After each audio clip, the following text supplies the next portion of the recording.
Hello, friends. I'm your host, Dave Layton, and welcome to Signs of Our Time, discovering America's heritage, one sign at a time. This podcast is designed to provide the story behind the story found on America's roadside historical signs.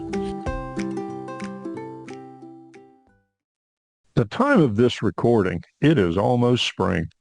I notice a lot of farmers are getting their fields plowed up in readiness for the planting season. And that made me think about the tractors. Farming has always been a very work-intensive industry. They're always looking to become more productive and efficient in their efforts. They have had many successes and failures. One amazing success has been in the automation of farming. A familiar image is that of a farm tractor. Today, there are many tractor companies in the United States. They all have loyal followers.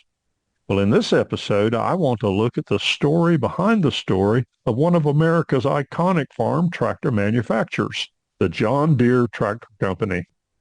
The story begins in the small town of Grand Detour, Illinois in 1837.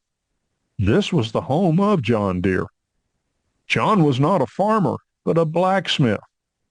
The farmers in the community would come to him with the same problem.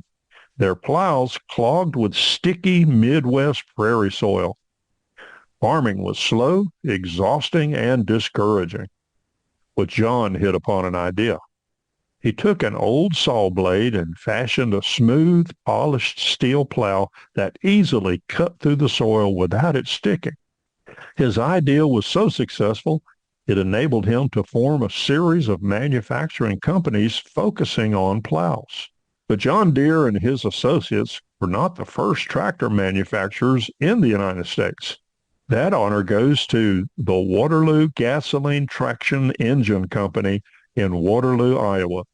It was founded in 1892 by John Rolick. My apologies to the family and friends if that name is not pronounced correctly.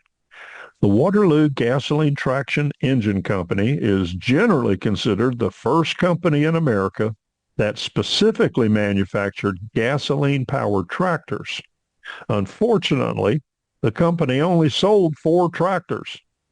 Only 2 of them were purchased, and both were later returned to the company.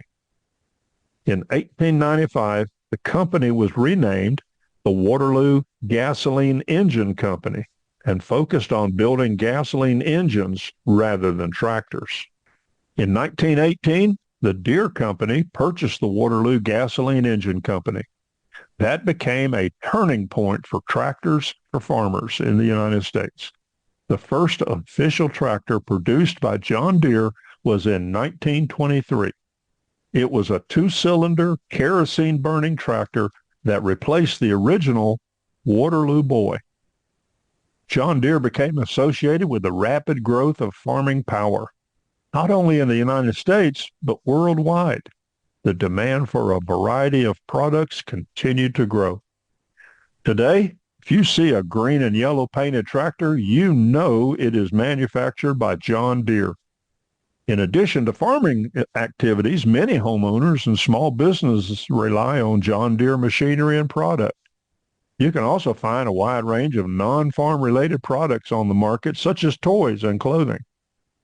So from the humble beginnings in one blacksmith's workshop to farms and homes across the world, John Deere tractors have helped feed nations, support families, and sustain communities.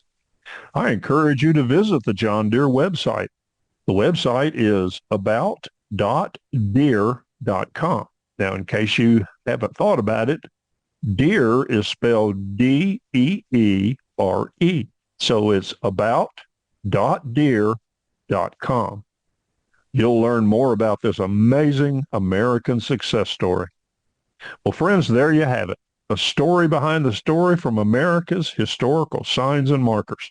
I hope you enjoyed this episode. I invite you to subscribe and continue listening as we bring more episodes about the rich heritage of our great nation. I'm your host, Dave Layton, and thank you for listening and safe travels.